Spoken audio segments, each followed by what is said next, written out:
بس بقى يا ستي، ومن ساعتها بقيت دكتور ومذيع. هو انت درست فين اصلا؟ انا كنت مع اول منحه دراسيه راحت باريس مع الشيخ رفاعة الله يرحمه. رفاعة مين؟ طهطاوي. ها؟ حتى احنا كده كنا كتبنا مع بعض كتاب كان اسمه يا ربي تخليص ابليس من قلب البلبليس، حاجه كده مش فاكر. مش معقول، انت اكتر بني ادم شفته بيضحكني في حياتي. انا مش عارف بتضحكي عليه والله، بس ممنون ليكي يعني. انتي ليه مش بتاكلي المارون جلاسي؟ ليه؟ مارون جلاسي ثانيه واحده معلش لحظه واحده. اتفضل يا ممنون. الو. ايوه يا شوكت. يا شوكت قلت لك 100 مره بلاش جدو ديت، مش معقول شحط زيك عنده 80 سنه يقول لي يا جدو.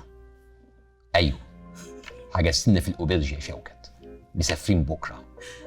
انا جاي البيت دلوقتي، خليهم يحضروا لي الحمام، انا جاي على طول. انت بتجيب الكلام ده منين؟ وبعدين يحضروك الحمام ازاي يعني؟ بيعملوا ايه؟ والله تحضير الحمام ده هو سر كوني محدش يعرفه. الساعة 7 الوقت اتأخر. جرسون الفاتورة لو سمحت. ايه ده معقول؟ هو النهارده نبيلة بديعة فوزية شوكت خلفية العار حبايب قلبي، مش ممكن ايه المفاجآت دي؟ كل سنة وانت طيب يا جدو. طيب يا جدو. خلاص.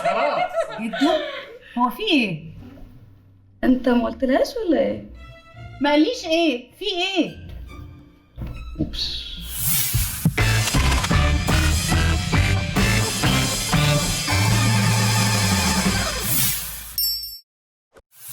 كلنا نفسنا نعيش اطول فتره ممكنه. يوم عيد ميلادك تلاقي ناس بتقول لك ايه؟ عقبال 100 سنه. معناها احنا بنوصل ل 40 ونقول الزهق ده. بس لو افترضنا انك عشت ل 90 و100 سنه، تفتكر هتبقى مبسوط؟ احنا مش بس بنكبر، احنا بنعكس. جسمنا عقلنا مش بيبقوا زي الاول. السؤال هنا بقى، واحنا ليه بنعكس؟ Aging is really an interesting process that we all go through. You know, we have a lifespan and we also have a health span. And our lifespan is really dependent upon the aging or senescence of cells. So all of our cells have a specified lifespan where they eventually will lose the redundancy and the ability to continue to regenerate.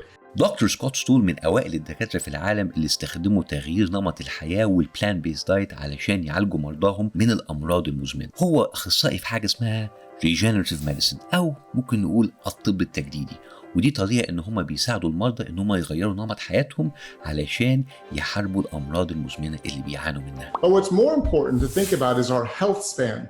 That's the number of years that we have healthy quality lives. And the key with health span is that you have the opportunity to change your health span by changing your lifestyle today. لا والنبي بلاش لايف ستايل، بيزعلوا من الكلمة دي. ولا دكتور.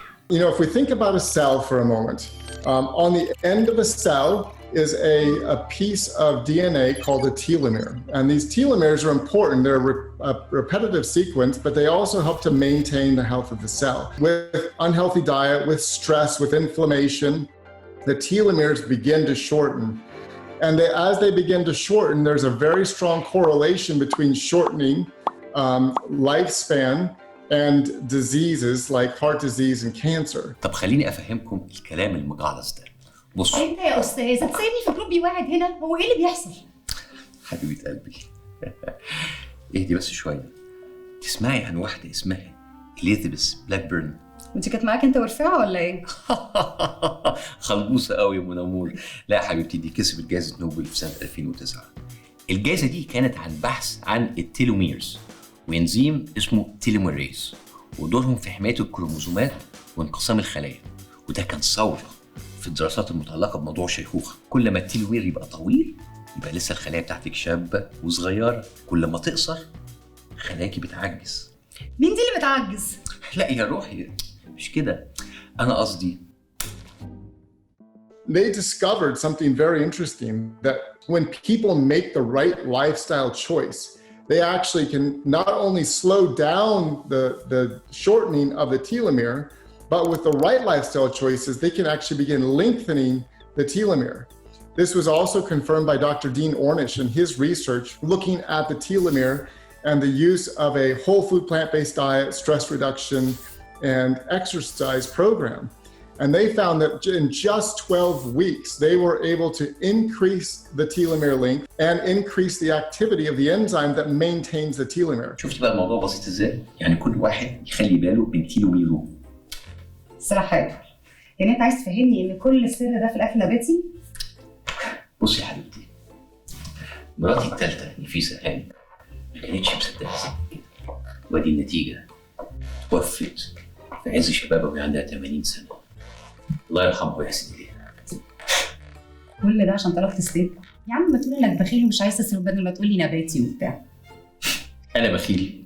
ده أنا بدفع في الشهر 3 جنيه إيجار سرايتي في الحلمية. مين؟ والله العظيم ده مش بخل، ده عشان صحتك. You know, the research shows that when people eat more animal protein and more sugar, those things combine to cause something called caramelization. الله، كراميل. صغيرة وهبلة. So if you look at bread crust, you see the bread crust is brown and it's stiff. The same thing happens to our cells. When we eat a lot of sugar and a lot of protein like animal protein, we get this caramelization process in our cells. On the outside, we see wrinkles, but on the inside, if you have wrinkles on the outside, I guarantee you have wrinkles on the inside. And you lose that natural elasticity of your arteries and your cells on the inside of your body, and your cells begin to age rapidly with the sugar and animal protein. When we're eating more plants, red berries and dark greens and beans and lentils and mushrooms and onions and herbs and spices like cinnamon and turmeric and ginger, all of those things help to naturally reduce inflammation, to naturally improve the health of our cells. And the research shows actually to increase the lifespan of every cell with more of that food on our plate and on each fork and spoon that we eat every day. يعني انت عايز تفهمني لو كل الناس بطلت اكل لحوم وسكريات هتعيش زي كده؟ أكيد لأ، يعني في عوامل تانية كتير مهمة، بس طبعاً ممكن نبتدي بالأكل. اما ليه كل الناس بتعجز وتموت؟ خالتي عندها السكر، عمي عنده النقرس، ابويا ماشي على علاج قلب، اخويا عنده ضغط، بنت مرات عمي عندها. خلاص أنا عييت وأنا بسمع، كفاية. معلش يا اخويا، اصل بجري على كوم لحم من مستشفى بس خلاص، إيه جو الشحاتة ده؟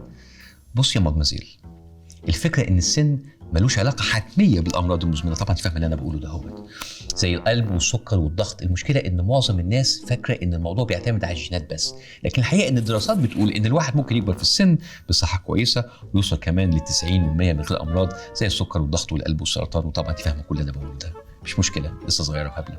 Most of the chronic diseases that people experience today are related to lifestyle choices. Number 1, diet. Number 2, stress. Number 3, sleep. Number 4, exercise. And then community. All of those lifestyle choices that we make on a daily basis put us at risk for disease. But by making the right choices, we can actually not only prevent and suspend, but in many cases, we can reverse those chronic diseases and then still go on to age healthfully with lots of vitality and never experience chronic disease well into our 90s and 100. مشكلة ناس كتير إن هم شايفين إن السن يعني عجز. أنت بتعجز مش عشان بتكبر، لا، عشان بتقعد، بتستسلم، بتكسل، بتشوف إن الرياضة ديت بتاعت الشباب الصغير مش بتاعتنا. بس في دراسات كتير بتقول إن الرياضة بتحسن وظائف جسمك ومخك. أنت بتعجز عشان أنت بتستسلم للعجز. يعني إيه يعني؟ هنعيش للأبد؟ لا طبعا، بس عيشة عن عيشة تفرق.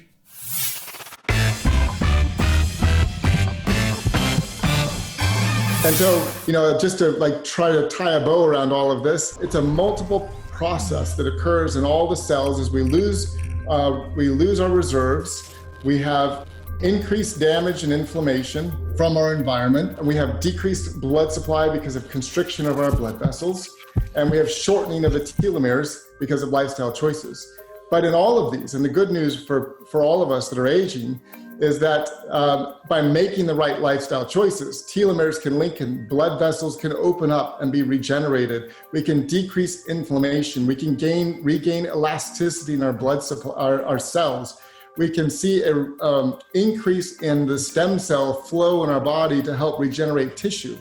So while we may still age, we're not going to be living forever, immortal. While we may age, we can age with great health, great flexibility, and great strength and vitality even into those 80s and 90s and beyond. طب والنوم ايه علاقته؟ طبعا عارفين ان النوم بيأثر على حاجه زي الذاكره. في وظائف تانية بتحصل وقت النوم.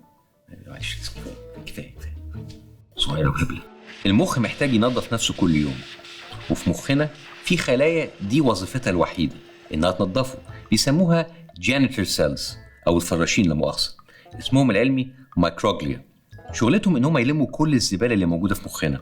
المخ من اكتر الاعضاء اللي بتستخدم طاقه جباره في جسمنا، فتخيل حجم الزباله اللي بيقعد يرميها يمين وشمال طول اليوم. طب لو ما نمناش ايه اللي هيحصل؟ لو ما نمناش الخلايا دي هتتجنن عليك وتبتدي كده تبوظ التوصيلات اللي في مخك. والناس اللي بيحرموا نفسهم من النوم لفتره طويله مخهم بيكش. كمان من اكتر الحاجات اللي النوم بيأثر عليها هي جهازنا المناعي. في تجارب اتعملت عشان تثبت الموضوع ده، ولقوا ان النشاط الخلايا المناعيه بيقل بنسبه 70% لو نمنا 4 ساعات في اليوم بس. الخلايا دي وظيفتها تحارب اي ميكروبات في الجسم، وكمان تحارب الخلايا السرطانيه. يعني قله النوم ممكن تأثر العمر. لا ما تقلقش خالص، انا اخري قرص ميلاتونين وبنام على طول. طب وليه المصاريف دي كلها يا حبيبتي؟ ما انت ممكن تجيبيه ببلاش. لا معلش يا جدو، محتاجه، اصل المعيشه دول بقت صعبه قوي. جدو انا شوجر دادي يا حبيبتي. What we see if you drink caffeine later in the afternoon or at night, the caffeine actually prevents your body from going into that deep sleep phase. So you may actually go to sleep, but you won't get the reparative sleep that you need. The screen time, that all of us that have been so tempted to read emails or watch a movie or do something at night, that screen time disrupts the melatonin sleep cycles, and it causes us to miss that deep sleep reparative cycle. And so it's really important to avoid those two things and to set yourself up for a good night's sleep by avoiding caffeine and screen time before you go to bed. الجروث هرمون ده بقى مهم جدا عشان تجديد الخلايا اللي في جسمنا. طبعا لما بنتزنق في الوقت اول حاجه بنيجي عليها هي النوم. بنقلل من ساعات نومنا، بس لما بندخل ننام وش الفجر جسمنا مش بيستفيد من الجروث هرمون ده، ومره في مره جسمنا مش هيجدد ولا يعالج نفسه. احنا عملنا البرنامج ده عشان نجاوب على اسئلتكم، وكتير منكم بعت لنا واحنا سألنا ضيوفنا. اول سؤال النهارده، طب ايه العشاء المناسب للنوم؟ There are some foods that help, but I think it's not that necessary to talk about those because they're not that powerful. Things like pistachios and things of that nature, it's not that important. But the foods that harm sleep or affect sleep adversely, there are several. High energy foods, foods with a lot of fat, or foods with a lot of sugar, or foods with caffeine.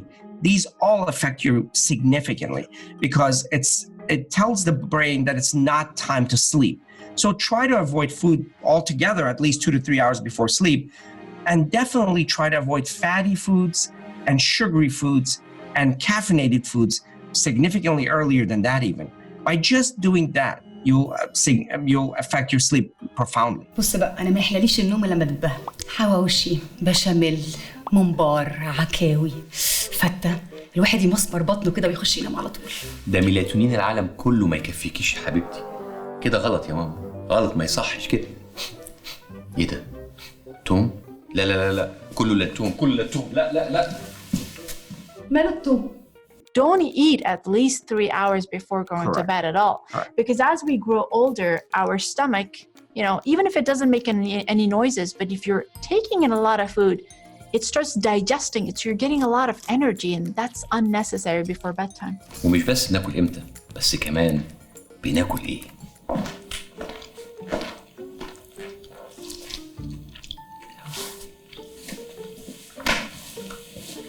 وفي ايه؟ يعني احنا ممكن نعيش اكتر من 100 سنة؟ واحنا هناخد زماننا وزمان غيرنا. المهم في الجيل اللي جاي.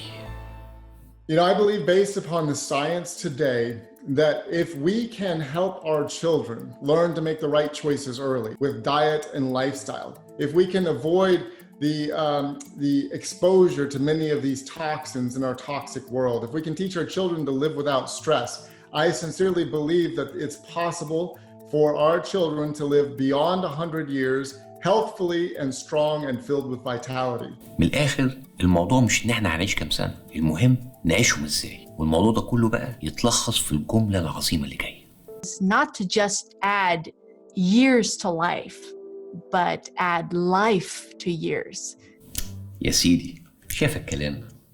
يلا بقى عشان سيبناهم لوحدهم في عيد الميلاد. تعالي كده واحنا بنستعبط كده بنخش من اللوكيشن التاني. بس انا بلاحظ حاجه غريبه قوي يا جدو. ايه يا شوكك يا حاج؟ عمال تتكلم عن النوم وانا عمري ما شفتك نايم. ازاي يعني؟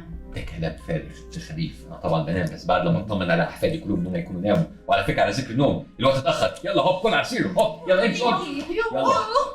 ايه فتقر. باسم يعني انا عملت كل حاجه زي ما انت قلت لي كده هعيش زيك؟ انت متاكده انك عايز تبقى زيي؟ طبعا. شور انجز يا باسم، قول اي حاجه وانا هعملها. كروس يور هارت. ايوه ماشي. يا عم مش تقول انك فامباير؟ اتاريك ما بتحبش التوم. صغيره وهبله. ابعتوا لنا فيديوهات بأسئلتكم على صفحتنا على الفيسبوك، وكل اسبوع هنختار موضوع نتكلم فيه وهنجيب خبراء يردوا على أسئلتكم. تأكدوا من ان السؤال يكون واضح ومدة الفيديو ما تعديش الدقيقة.